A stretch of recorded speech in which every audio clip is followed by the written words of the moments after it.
episode 658.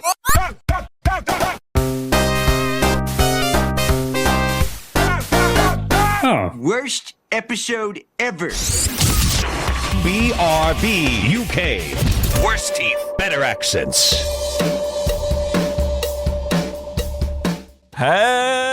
Hello, and indeed ahoy hoy, welcome on and all to BRB UK episode 658. Good evening, good day, good afternoon, good middle of the night, wherever you are. I'm Dan, I'm one of your hosts. Lovely to see you all again. I'm joined this week by the full triple, or as Micah B says, oh baby, a triple of me, Tim. Hello. And the other third of said triple, Coleman. Hi! Hi! How are you chaps? You alright?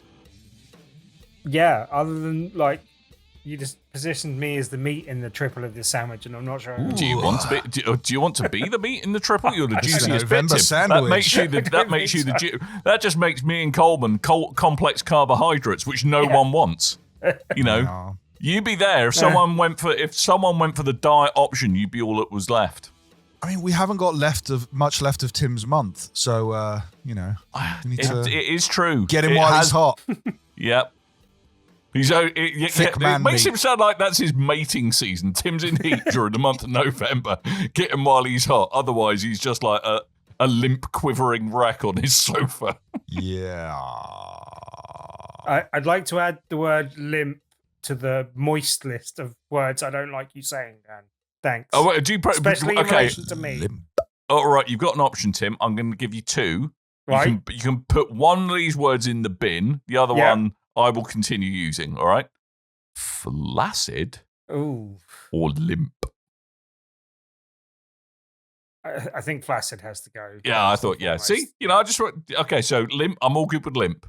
I can describe you as If you're limp. referring But to Tara Masalata biscuits, stays. yes. Yeah. You're referring okay. to me, preferably not. Okay, right. I mean, are you insecure about this, Tim? Is there something you want to talk about? Because really. clearly I've touched a nerve. No, I've touched a nerve. Do haven't I, not Coleman? touch my nerves, though, okay? That's a bad thing to do. Right, okay, good. Right, Tim's clearly very disquieted tonight, so I'm going to leave him alone. Coleman, how are you? I'm all right. I'm just looking forward to talking about some gosh darn video games. Damn straight, my turgid friend. That's right, Tim, that's the opposite. I'm thankful. I'm thankful this Thursday because my American boss is doing Thanksgiving things, which means he stops giving me work. It's great. Love it. I don't talk about the petrol station that I work in. No, that has got some No. tasty American oil. Mm-hmm. Yes. Yeah. Happy Thanksgiving to the Americans. All of you. Yes. You damn Give abandoners. some thanks. Yeah, look how that worked out for you, huh? Huh? How you like that now? Huh? Yeah, that's what I thought. Ah. Right, what have we been doing in the world of video games, chaps? I think we've all got separate things to play, but Tim Coleman somehow played all of them, which I can't quite work out. Oh. But I yes. haven't even heard of your two games before. I'm Have you? interested because I have no idea what they are. Get that finger on the pulse, mate. Yeah. That's what you got to do. Steam Black Friday sales is where it's at, I tell you, man. Okay.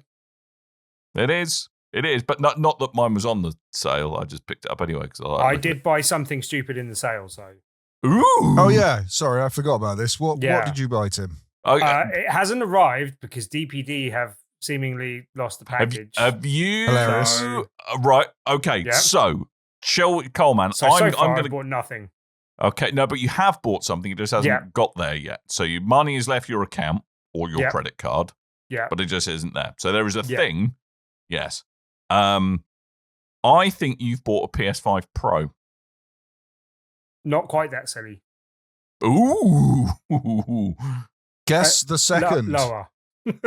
I think we should have some music for this. I or lower. I'll go lower. Got lower I in think- price. I think a PlayStation Portal. Very warm, but slightly higher. Slightly. Dan? Tiny bit higher. A Switch 2. Lower. Much lower. Much nearer what Coleman said.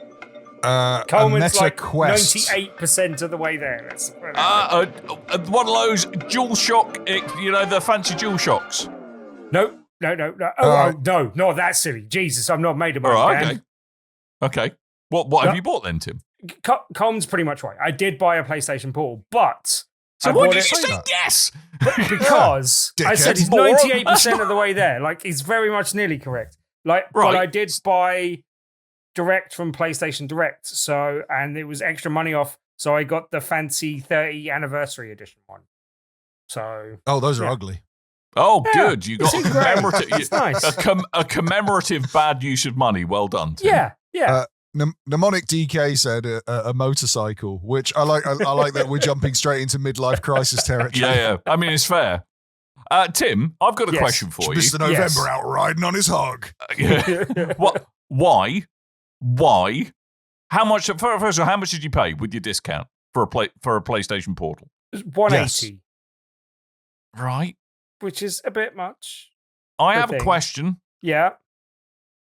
Steam Deck? Yeah.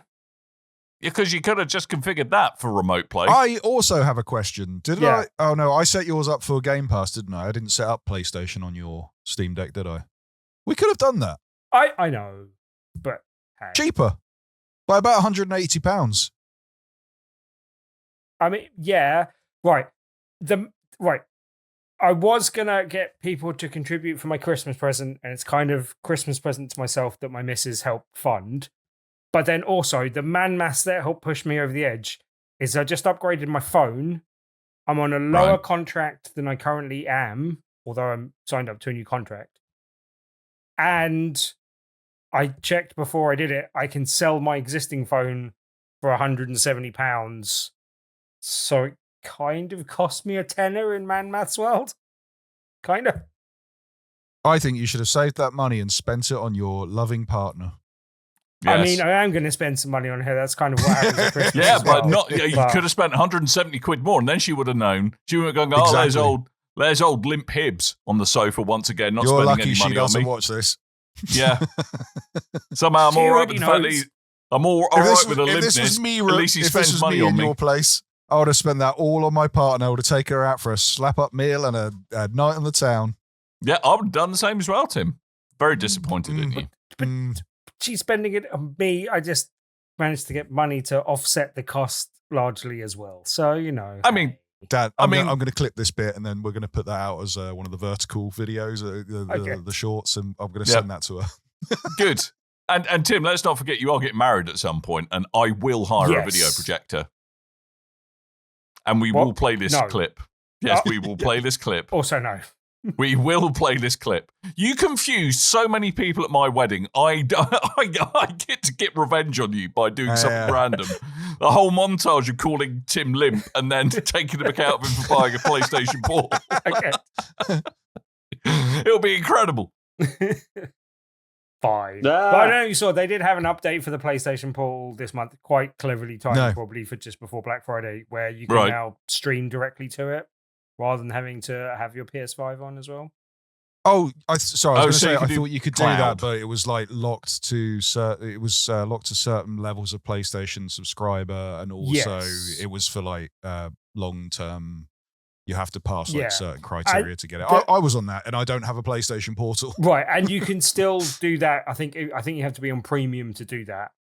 So I'm tempted to upgrade to that at some stage, maybe, but Wow. not for now. But yeah, Ooh. Wow. Wow. Hey, I here's wish a I was reason as to cool buy as this. you.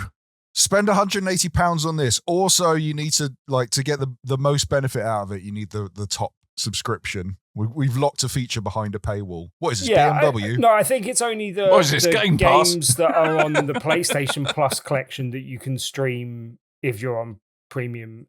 So you get access to more. But you can, I think you can now stream games that you own to it. Anyway, so I mean, there's no two ways about it. This is a staggeringly bad purchase. You've outdone yourself, Tim. Congratulations. as I said, it was silly, but you know, Yes. moment of weakness. Black I've Friday. had no interest in the Portal other than I like when all my consoles and handhelds and things line up aesthetically. So I would have liked to have had the there's headset that. match with the console, match with the Portal. But other than that, it wouldn't get used. It would be gathering dust under my TV. Yeah. Has it got like a But, special yeah. limited edition number on it, or is it just literally them selling Just you grey. expensive It's things? this grey. Oh. Grey, innit? It's great. Grey will like never me. go out It's of great. fashion, Dan. Doesn't match my console, but it does match my hair.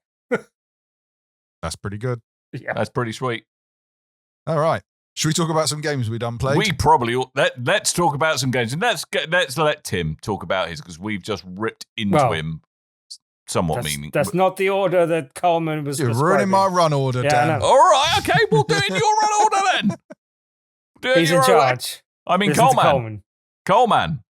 It's me. Apparently, I'm up. It is. What I'm doing. I've been playing a game called Sektori. That's good. It is. I thought so. Review over. That's £16.75 the footage is on up. Steam. I'm all done. You've got at least 5 minutes to go. I've got at least 5 minutes to go. So, Sektori is, I would say, a bit of a spiritual successor to Geometry Wars. And essentially, I believe it's been put together by a bunch of folks who were at Housemarque as well. So, it's essentially a frantic twin-stick shooter in a little arena. You're a little tiny polygonal spaceship, and you've got to fend off and shoot out of existence a whole bunch of alien badmans and woomans and everyone in between. Super fast-paced. It kind of leans into its soundtrack and whole visual presentation is all very tied together. It kind of, you almost, and Coleman, I know you've played a little bit of this as well, it kind of almost gets a little bit, almost kind of when all the music's going and it's really hectic on screen and everything's kicking off and you're trying to survive it. It kind of, you almost enter a bit like a Zen state with it, where you just kind of get in the flow, which is quite cool. And you don't get that with very many games.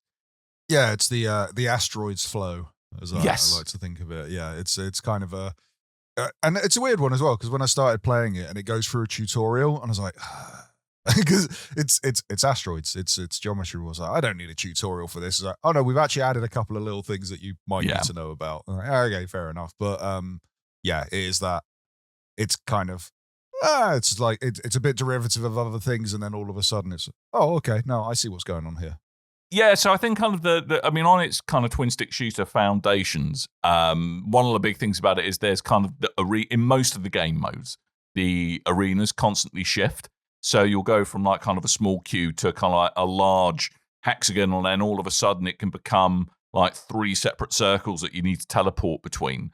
And you've got to make sure that you've positioned where you are correctly before that stage transformation takes place. Otherwise, it's like instant game over. So you're constantly having to keep an eye on the environment, as well as the, frankly, metric crap ton of enemies that are being thrown at you every second. So it can mean that, so it can't, you can't have no one safe space where you can just hide out in an arena. It's always changing around you.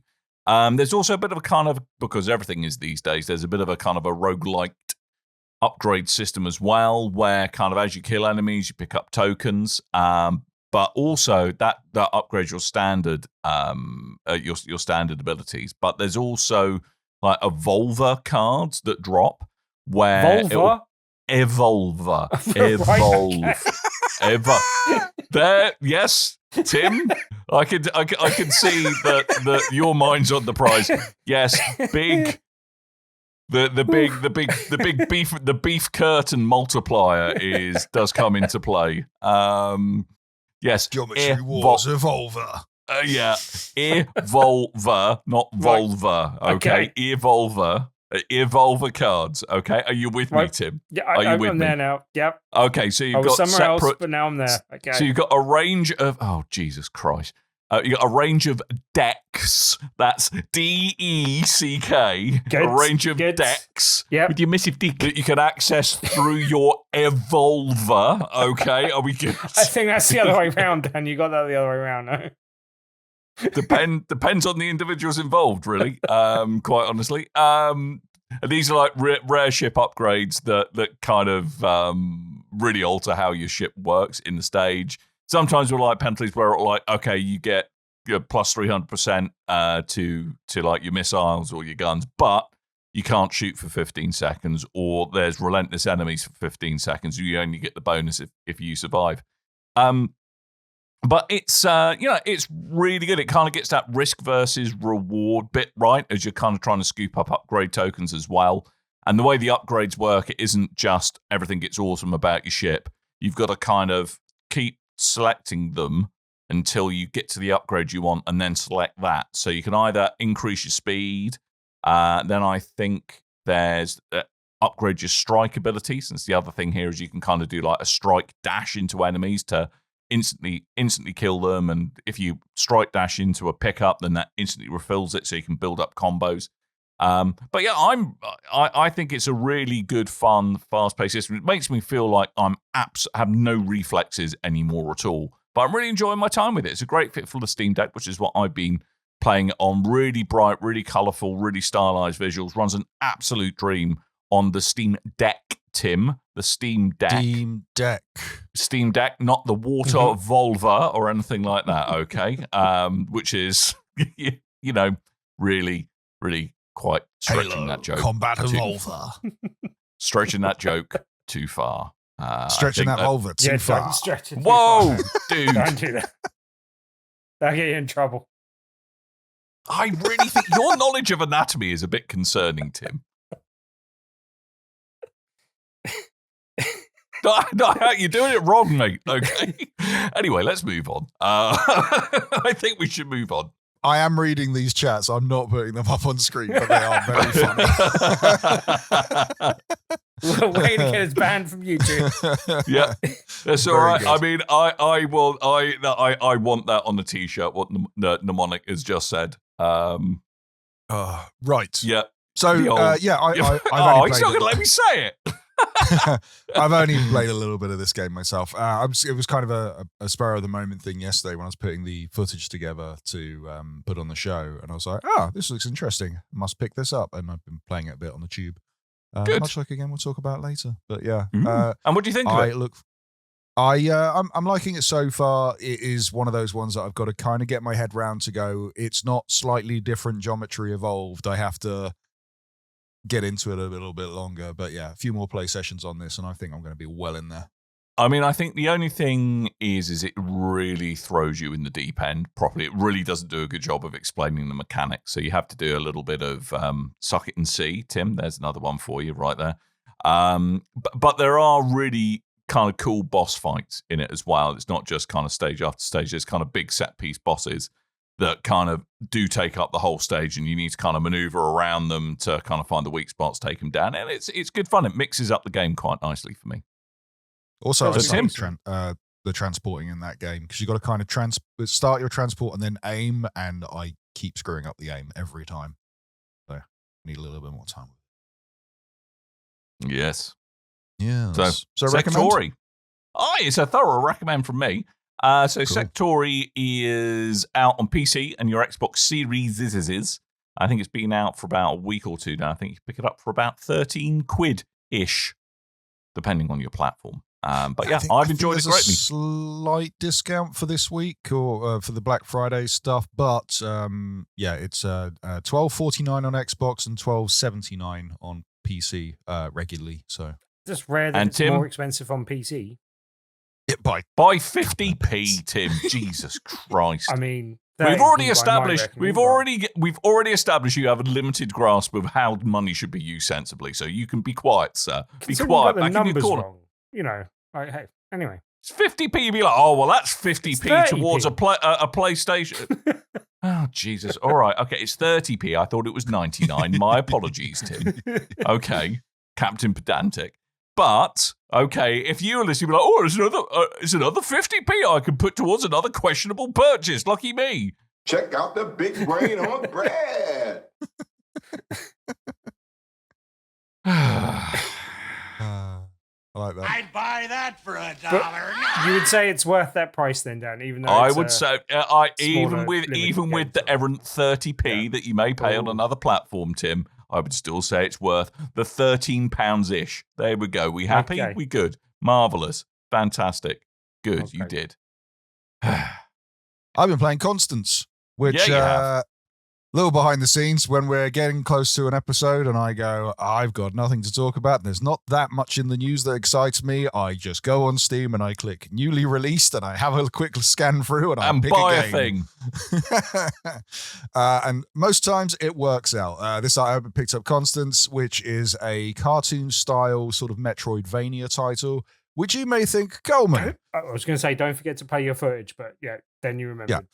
You may be thinking, Coleman, it's a bit brave releasing a cartoony Metroidvania style game so close to after the release of Hollow Knight 2. But and I totally agree with you, because this is not going to be as popular as that game, but it's different. It's not as challenging as a Hollow Knight, but while still keeping some of that depth and challenge to it. So it's the hand-drawn style. It looks kind of like a cozy game at first glance, but it isn't. It's got some difficulty to it. So you play as a young lady who I believe the story is kind of done without words, and it's only a quick intro. So you've got to kind of piece together what's happening.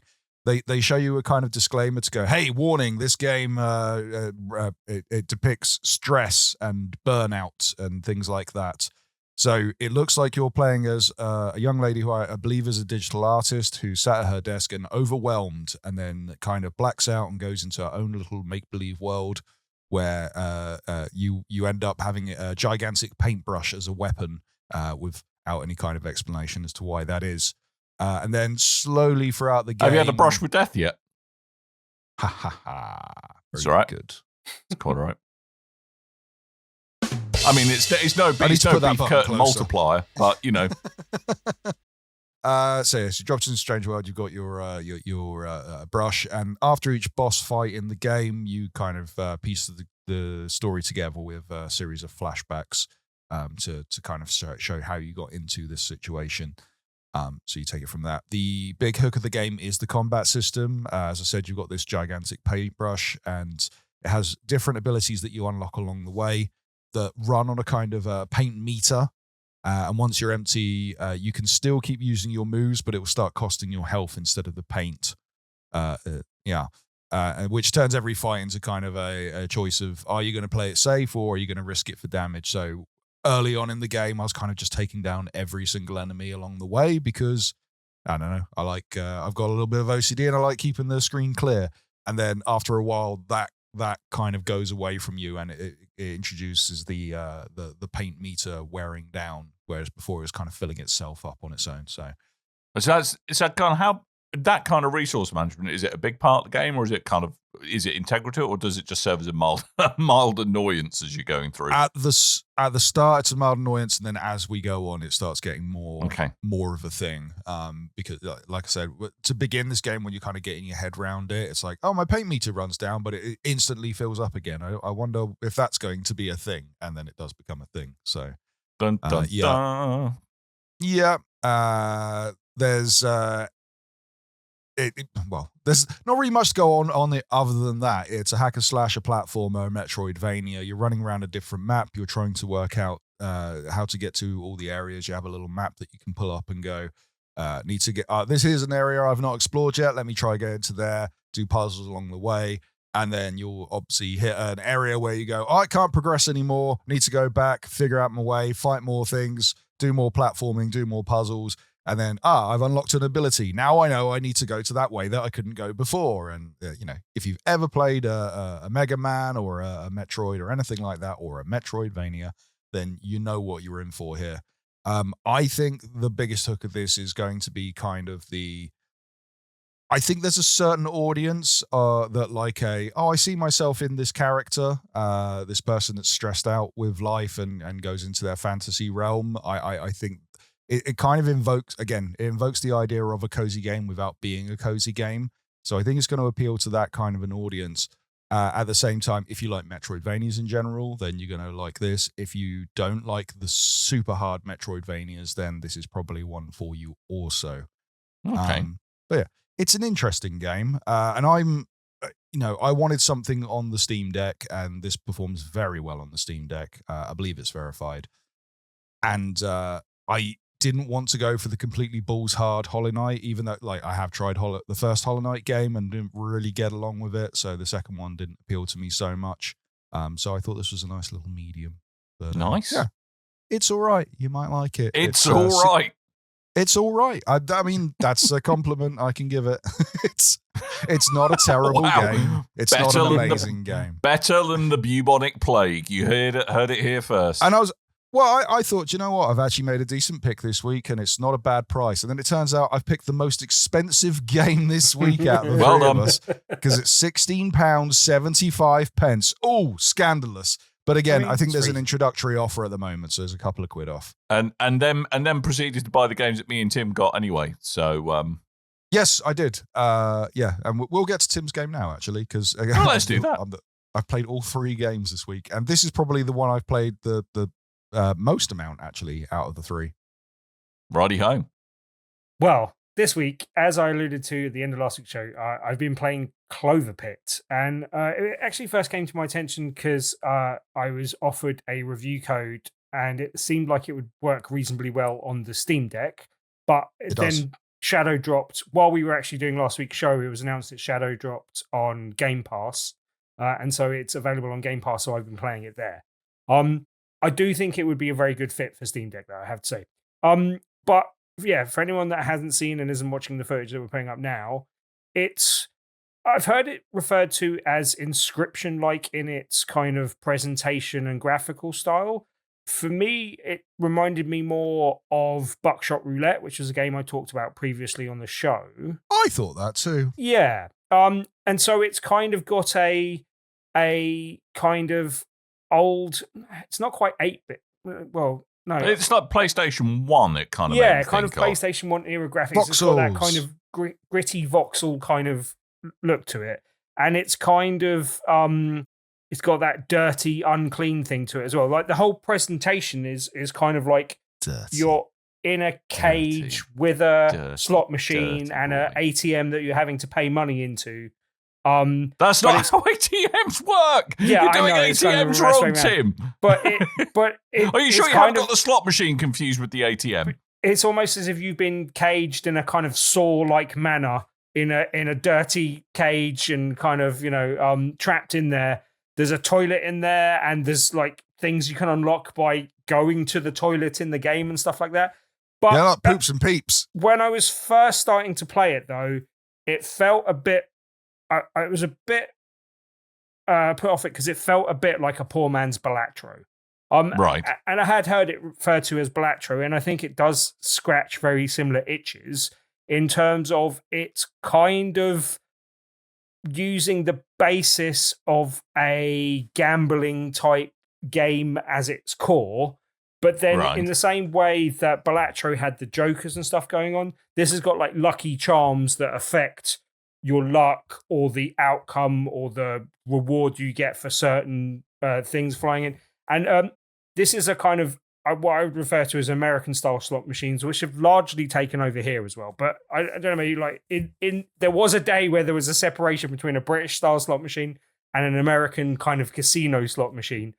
And this is more in the latter category. But we used to have like slot machines in the UK that had largely in pubs that had like 3 like a payout line that had 3 things on it, basically. Sometimes 5, but usually in a single line.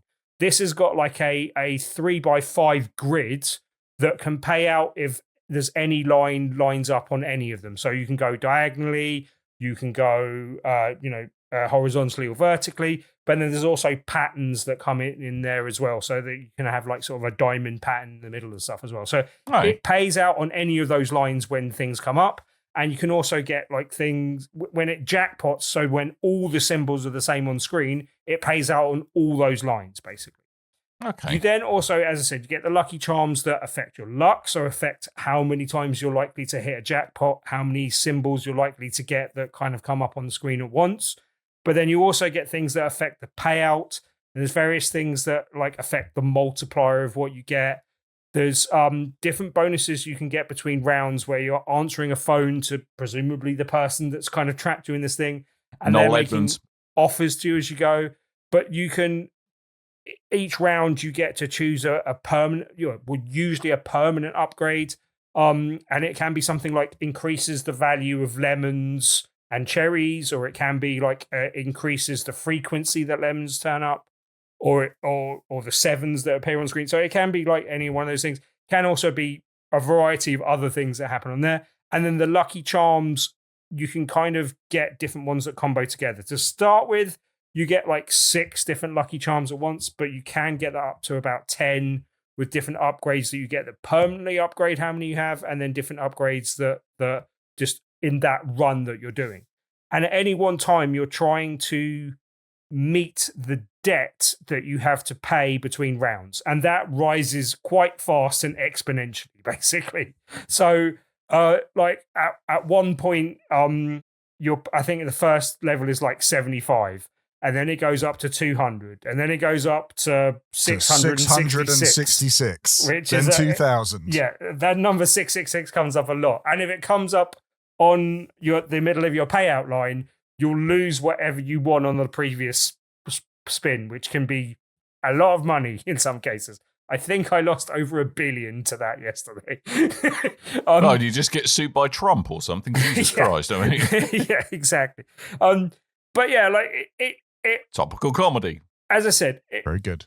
It's one of those things where I wasn't sure about it first, but the deeper you get into the game, the more it unlocks and the more different layers it kind of adds on to the point where you've got like these memory cards that you can unlock that actually make it harder. And they're optional, so I think it's probably best to not do that at first and try and get through. But some of them have like plus sides and negatives, and so you're kind of weighing up what you're doing with those. But generally, you're trying to get through the game, pay out that thing every level, and try and get through to the end. You've also got like drawers that you unlock as you go throughout the game that you can like move your lucky charms in and out of, so that you can put things to one side and then buy more and then possibly equip that again later. I found a good tactic is to use the stuff that like increases the value of stuff permanently in the early game, and then kind of switch to the stuff that increases your luck as you go a bit deeper into it as well, basically. And it's kind of learning when to pivot and learning what combinations work together. You also unlock, I think there's like 120 lucky charms, something like that you can unlock in the game. So there's quite a wide variety of them. And as you actually unlock more of them, it makes it slightly more difficult because some combos that work really well together, and you're less likely to see those combos if you've got more that are unlocked. And so there's only 4 available to you that you can choose from. There are things you can do that affect that luck. Like one of the things I broke the game with yesterday is that I got so many tickets that and the tickets are the things you trade in for the lucky charms. I got so many tickets early on in the game. I threw away the thing that was getting me all the tickets and just had enough tickets to keep me going through the game. And I just kept on buying all the stuff that I needed. That was giving an upgrade to one of the lucky charms I had that upgraded every time I bought something. So I was just buying stuff and throwing it away and just kept on doing it. And then I had a thing that was getting me free rerolls so that I could reselect what was available in the shop. And yeah, so and in the end, like literally, I think I was getting it was in the billions that I was getting. Like the debt that I had to pay had an E in it. I was like, I haven't seen that since school. I think it's like exponent or whatever it's like to the power of 10. So it was like a ridiculous, and I was winning like 758 billion from one line in a pattern. And so like I was, like that was from like 3 lemons, basically. I was winning 758 billion, which at the start of the game, you're getting like, I don't know, maybe 64 if you're lucky kind of thing. But yeah, like it did take me a little bit of time to warm up to it, but once I got into it, I really liked it. It really does scratch the same itch as Balatro. I can see how it will get in a bit more trouble than Balatro did, because this is directly dealing with a gambling thing. Although I don't know about you, Coleman, it has not attracted me to playing more slot machines. No, I mean, the whole thing is you in this kind of grate that you put inside, that you've got below you, there's the constant threat of you'll have rounds to make your payments, and if you fail on all, if you don't reach your payment by the 3rd round, then the bottom of the floor will open up and you'll be chucked into a chasm. Yeah. And it's all very grotty, and there's kind of satanic imagery around. So I'm assuming there's some kind of message of gambling addiction, of sin, yes. of, it's meant to be very off-putting. And it's fun, but yeah, it does put you. I mean, and slot machines is one of the things that I've never really gone for in my life. Yeah, I know I have an addictive personality. I tend to steer clear of gambling, and that is one of those ones that I was like, oh, bright lights and things. This could only go wrong for me. Yeah. I was overly addicted to a Simpsons slot machine in a university. I thought you were going to say tapped out. It was not good. Yeah, he loves that game. Can't get enough of it. One random question though, Tim, because one thing that for me that I really liked about Balatro is that you could be quite creative. There's an element of skill to it, like how you combine your Joker cards, how you approach a particular deck, how you approach a particular blind, for example. But one of the things I've heard about CloverPit is that it really, really leans into RNG, which can feel a bit unfair sometimes. Has that been your experience, or? Right. For me, there's a certain build that I gravitate towards, at least at different points in the game. As I said, you pivot from one to the other. But there's a certain build I gravitate towards when I'm getting to the end game and I want to do stuff where I'm just increasing the amount of luck that I get on the last spin and then getting 2 spins where that happens, so that I get a lot of luck and I'm more likely to get a payout in the last thing. Because if you get a payout in the last thing, you're not going to lose the money from hitting a 6 success, although theoretically you could lose it in the first round of the next thing. But generally, if you're trying to get to a payout, you're only really worried about that. And anyway. So basically, I do think there is a certain amount of skill to finding the combinations that work well. It's not like, oh my God, I'm a Mensa candidate. I've figured out the last thing. But there is some already, skill Tim, to be I'd had. be terrified if you were. Yeah, but there is some skill to be had in like finding out the combos and also knowing when to pivot away from one of those combos, knowing when to save some of the lucky charms for later in the game. And like, so there is some stuff that you can do to offset the random number generating kind of element to it. But I think there is fun to be had in experimenting with it and finding out the do's and the don'ts. Like literally it goes from one point where I think it goes from like 1 million to 6 million from 6 to 144 million. And I was like, how do I ever jump from 6 to 144 million? And the answer is to not, like, there's a lot of things where it kind of encourages you to go a bit faster, to skip this level or to do this stuff. But if you actually take all the rolls you can and keep on going through things and then do all the things that ramp up, like the base modifier of each kind of number and kind of do it a bit more methodically, then you can really help kind of make it so that you can really hit the higher numbers and the higher amounts. And then again, you need to kind of learn when to pivot and go into the right, now I just need to earn as much money as possible sort of thing. But yeah, like I really like it so far. It's quite addictive. Again, I think it would be a good fit for being on a handheld screen, a Steam Deck and stuff. I think it would be a good fit. Yes, works very well on Steam Deck. But if you've got access to Game Pass, you can try it on Game Pass, see if you like it, and then possibly purchase it, because it's not very much money. £8.39 to £8.50 is the range that Coleman has given us. But yes. I think there's you can get a lot of gameplay for that sort of thing. I would say, especially if you liked Balatro, this scratches similar itches, as I said, even though with a slightly different presentation style and stuff. It's not quite as slick or as minimalistic in Balatro as Balatro is, and I think Balatro is still the slightly better game, but it's a very high bar to hit, and I think this comes pretty close to it. So yeah. Yeah, I'm not a big fan of simulated gambling or gambling games in general, but I'm not a big fan of simulated gambling games. But this one caught my eye after I was getting my footage, and then just jumped straight in and kept on going with it. And did take the punt on Game Pass. On Steam Deck, because this looks like a perfect game to be playing while I'm on my commute, and it is. It's a great game for that, and so much so, like, I just kept on doing my commute, get home, play a bit more. A lunch break, play a bit more. It's a really good pick up, put down game for that. So really good game. I was going to say something probably something you haven't suffered with as much, and we've suffered enough during this review, Tim. It's a slight criticism, but also it's a kind of strength. But like, there's no way to quit the game, and it never tells you, or it never seems to indicate when it's saving. Like, so there's a tendency to want to finish a run, but you can quit out and you can back in, and it seems to be saving almost constantly, so that you can't just scum save it and stuff like that. Handy. So yeah, but that's why I think it would be a good fit for that as well. But yeah, hey. Yeah, CloverPit, go give it a try. It's on Game Pass, and it's pretty damn cheap, so get in there. The game, not Game Pass. obviously. Yes, don't that's not do cheap Game anymore. Pass. Yeah. Chugnut set up for a question ages ago, and I've been waiting for the other half of this. So at some point, there's going to be a question coming, I'm sure. I'm just sat here going, where's the other half of the Completely out of question? context. Chugnut, type away. Yeah, type because away. it take a while to get through. Shall we do a little bit of news? Let's do a little bit of news. Okie doke. So the big news this week is there was a big GTA 6 leak, which turns out, oh no, there was not a big GTA 6 leak. It was an AI prank, and this was from the creator. Scamps. Yeah, this was the creator behind the Twitter account, X account, Zap Actu GTA 6, which they've been reporting on loads of GTA news and breaking down footage of trailers and things. And then all of a sudden they had this leaked footage that kind of went a bit viral.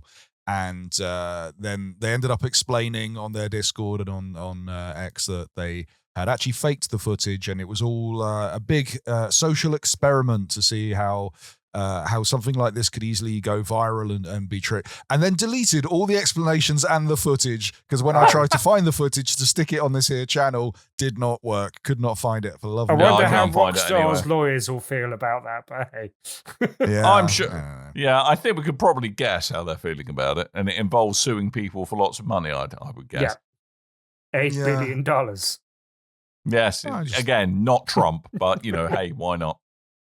Yeah, and I can see why they've deleted it from their social media, because if you're a site that kind of prides yourself, or an account that prides yourself on your accuracy and bringing news and about a specific subject, and then you fake the news for a laugh, and then report on it like it's real, and then go, okay, well, yeah, we did that. Whoops, silly me. Yep. Not a great look. So yeah, they've ended up removing it from everything. But interesting, I thought. Womp. It was almost big news this week. The other big, I reckon this is the biggest bit of video gaming news this week. There's a Far Cry TV show coming to FX and Hulu. Hulu being on Disney Plus in the UK, starring Rob McElhenney, or as he's now been renamed, Rob Mac from Always Sunny. And, why has he been renamed Rob Mac? He changed his name to Rob Mac because people, because he. Well, one of the reasons was that Mac is the name of his character in Always Sunny. Also, since he's bought Wrexham with Ryan Reynolds, he finds that a lot of the people that go to the Wrexham games can't say McElhenney. So he's changed his name. They're Welsh. They can pronounce the unpronounceable. It's like their language. McElhenney. He's to give him his full name, he was Robert McElhenney III, I believe. So the third, not the third. Right, okay. Well, I mean, in Always Sunny, he's actually called Ronald McDonald. So there you go. Big Mac. Yeah. But I Big thought Mac and this was Deadpool. interesting because I like Rob Mac. I like him. I wasn't a big fan of the Ubisoft funded show where he was a video game developer. I didn't think that was great, but big Always Sunny in Philadelphia fan. I like a lot of his interview styles and stuff that he does, so I'll be looking forward to this. And I like a video game adaptation. I think Far Cry it's got like a big wealth of stuff that you can draw from that I know a lot of people are kind of showing off Far Cry 1, the first Far Cry game, as like what this could be. But when you've got like the looks of the all the other games that have come as the sequels, like in the Himalayas and the different Far Cry 3 and going around. yeah. But, and all that stuff. I've got a feeling it's going to become quite formulaic. It's like, go to remote location, surprise, Despot exists, and basically is an absolute find knobhead radio to everybody. towers. Yeah, find radio towers. Work out that fire is hot and spreads and is bad for you. And because it's Rob Mac, be absolutely shredded. Yes. Kill I things. don't know whether to be more put off or attracted to it by the fact that it's the Alien Earth creator Noah Hawley as well, because like I thought that TV series was really good until it really didn't stick the landing very well. That's most TV shows. Yes. Yeah. There you go. Pensive Games, who is Welsh, says the issue with the name was too many vowels. Yeah, it's all consonants in Wales. Okay. Yeah, true. It's all And consonants. Spit. A lot of spit. A lot of hissing like a cat. Well, sure, but my cat does not hiss like he's like that. He just goes. That's not how my cat hisses. Unless there's something very wrong with him. And he's just having a sleep. Another bit of news that happened just before we started recording. Nintendo scooped up one of Bandai Namco's studios. So Bandai Namco Singapore has now been redubbed as Nintendo Singapore. They're the guys that helped build Splatoon 3 and led development on the new Pokemon Snap game. So they've invested quite a large amount, and now they're set to fully acquire the studio. That should be cool. Because they've gone on a little bit of an acquisition spree, haven't they? Which to me seemed a bit un-Nintendo when I first heard they're doing this. But they have been. There was like next level games. It's very Microsoft. Yeah, it is a bit. Is it me, or do they seem to be doing a bit less in-house generally, and a bit more kind of second-party type studios where they hire someone to make a game for them a bit more? Well, they've been doing stuff with Bandai Namco for a while. I mean, a lot of the stuff behind the Smash Brothers series, the last two entries, they've been Bandai Namco guys. So it does make sense to jump in with them. But yeah, they have been using more studios, but they've also been purchasing them studios afterwards. So if you want to do your main titles not second developer, then you want to bring it all in house, then you buy the studio. It's the Microsoft way, guys. But they seem to do that. They seem to get another studio to work on a game, and if they like the output, then they buy the studio rather than developing things. It seems to be like their go-to kind of development cycle thing, like rather than I don't know, quicker than building a new one. Yeah, just don't seem to be doing as much directly in-house. But hey, yeah. And in this week where Embracer is selling off even more studios, we were going to talk about this last week. Crystal Dynamics had like a third huge layoff of stuff since their Embracer Group purchase. So, the other bit of news this week, I don't know if we've spoken about this at all, but this has been long rumored for about a year now. There's potentially a Assassin's Creed Black Flag remake in the works that has not been officially announced, but keeps getting leaked in very silly way. I think one of the most recent ones was one of them. This company that makes models for for Ubisoft. They were doing a line of Assassin's Creed Assassins, and everyone's gone, how come there's no Edward? Is it Edward Conway? Yes, I think so. Yeah. How come there's no Edward figurine in this lineup? And they go, that's coming with the new Black Flag remaster game that's coming out. We've lost our contract. Oops. Whoops. What we meant to say was, play the Curb Your Enthusiasm theme. But so this has been going on for a while. Apparently, this is you may Edward Kenway, not Conway. You may see some kind of co-development with Skull and Bones, Dan's favorite game of the year 2 years ago. Where it was the one I was watching. It was what I was watching game with of the sense year. of the Dan's game to of the year. Your favorite of game every of year. the century. Okay. When years from now, when we're doing our retrospective look back at the PlayStation 5 and the Xbox Series X, Dan will be like, Dan's top game, Skull and Bones. That's my favorite where it game is. ever. Mm-hmm. If it's not Destiny, are we done? Skull and Bones. Are we done? Skull and Bones, done Destiny 2, Destiny. But because it's a lot Dan's of guys top behind. The idea was a lot of the kind of talent behind Black Flag working on Skull and Bones initially.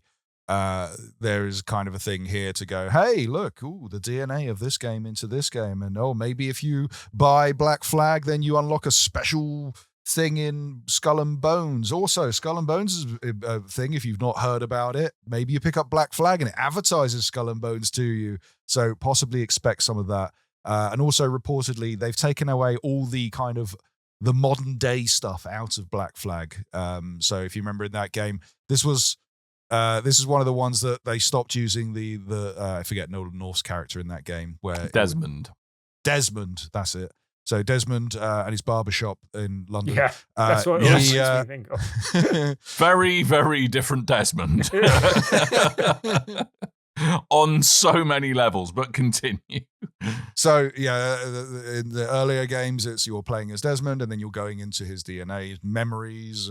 That's a whole thing of Assassin's Creed, and you're going back and forth. And then in this game, you were kind of a different character, and it was all done in first person, and you were working in Abstergo video game industry side spin-off that clearly is meant to be Ubisoft. All that stuff is reportedly cut from this game, so it is just the Black Flag Edward Kenway story, and reportedly it's meant to come out landing in the week of the 23rd of March next year. Lovely. Is it just me? It doesn't feel like an Assassin's Creed game if it doesn't have like the time traveling element thing going on. They've been steering away from that for a while. It's like the story of the modern day is gone, and it's only kind of referenced in to sort of go, hey, you're playing a video game and you're in the Animus. Like that is the most they will get to it now. It's all done through menus. But I don't think I ever finished Black Flag. It's one of the few that of the classic sort of Assassin's Creed styles that I never actually finished with. So I would be tempted to jump back into this. And if they've put some real work into improving how that game looks and the bells and whistles and mechanics and everything thrown in, I'd be up for that. But if I open this up and it goes, by the way, you can buy a gigantic... Because if you remember, when we tried Skull and Bones, it was like this gigantic splash screen when you start the game. It's like, oh, also, you might want to put down for the super ultimate edition of Skull and Bones right now. Pick it up before you play the game that you're playing right now. Mm-hmm. If they do that in Black Flag, I will not be impressed. What if they sell you a copy of Black Flag and it's actually just Skull and Bones just wearing an Assassin's Creed mask and that's it?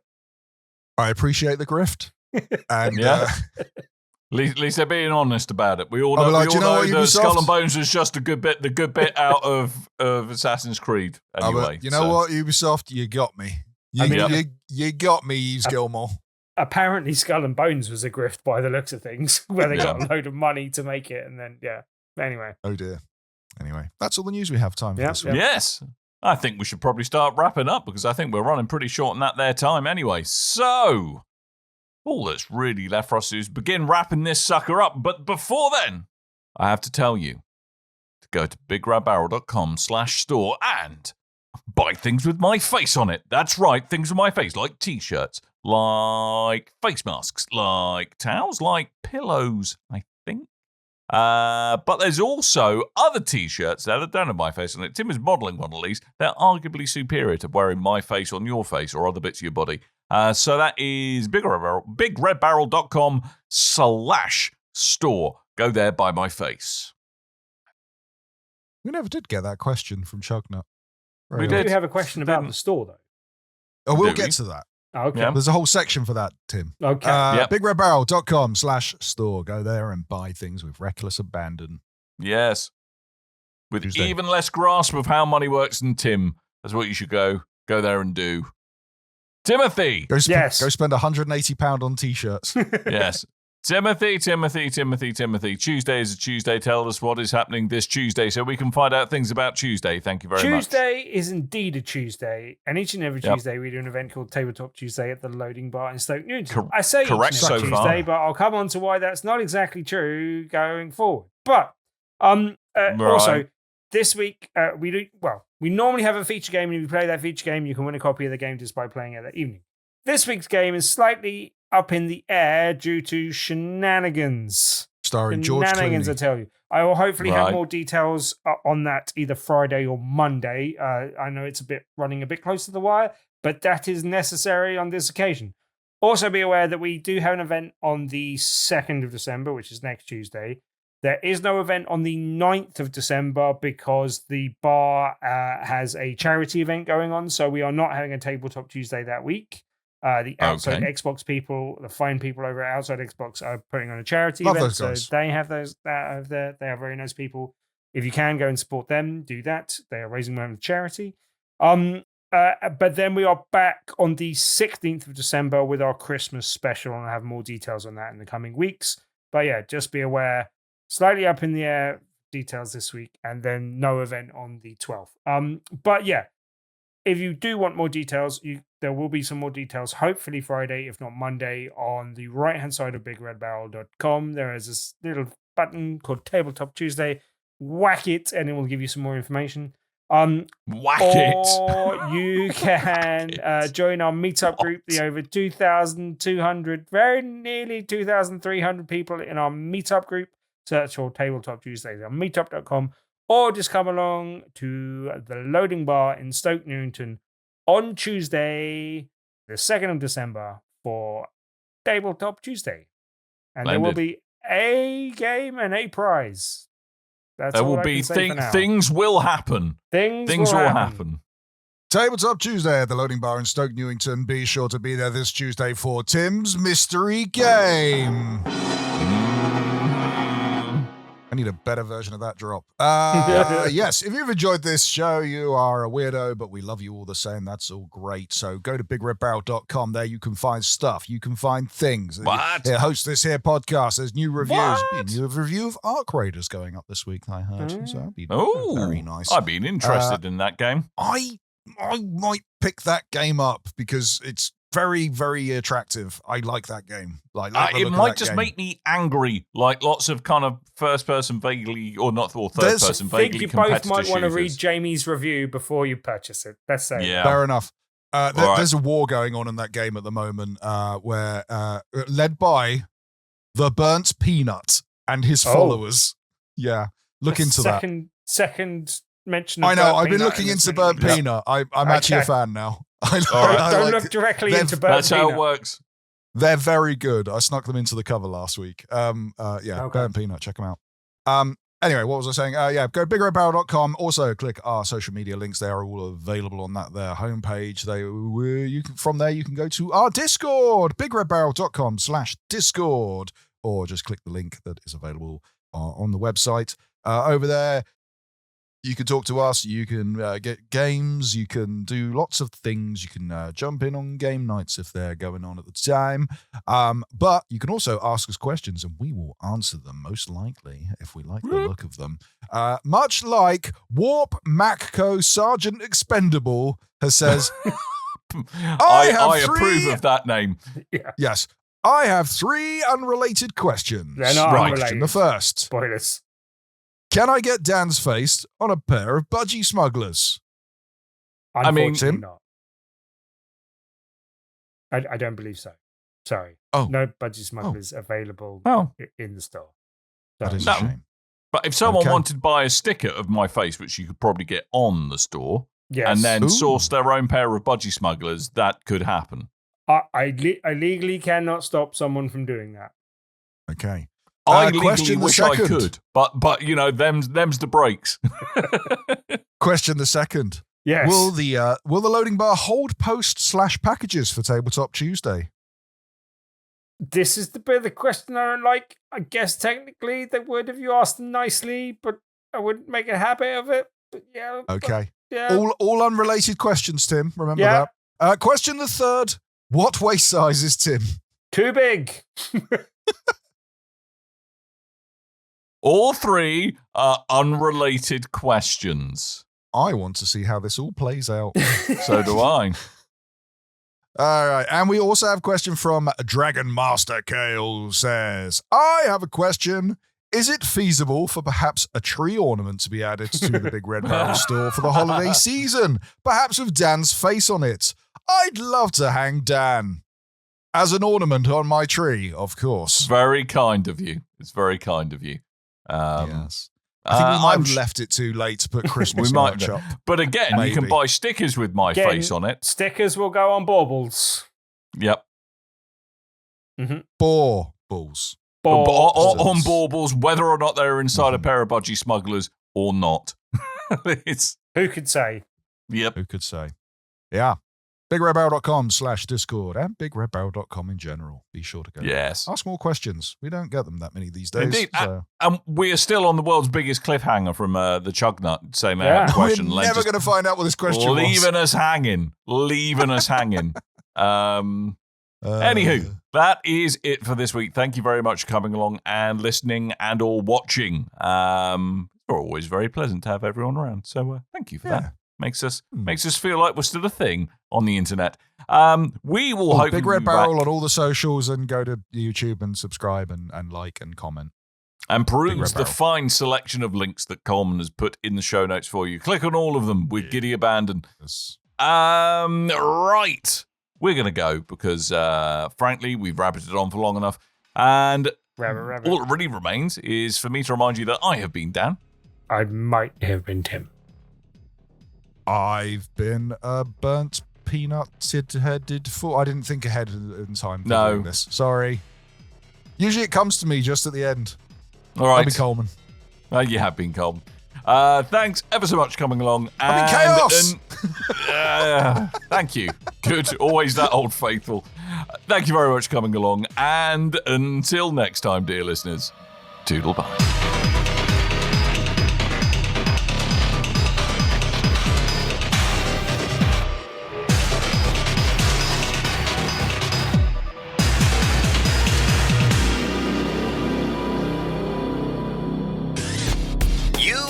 Your ears are quite welcome for the podcasting goodness that you just heard. Why not roll on over to BigRedBarrel.com for more podcasts, news, reviews, and videos from the biggest, reddest site on the internet, BigRedBarrel.com. Like all good games, it's set in 1897 in Ireland. Everyone's favourite period of Ireland. I think we can all agree. Just like Ghost of Yoti. Yes, exactly. And you play a private investigator called Declan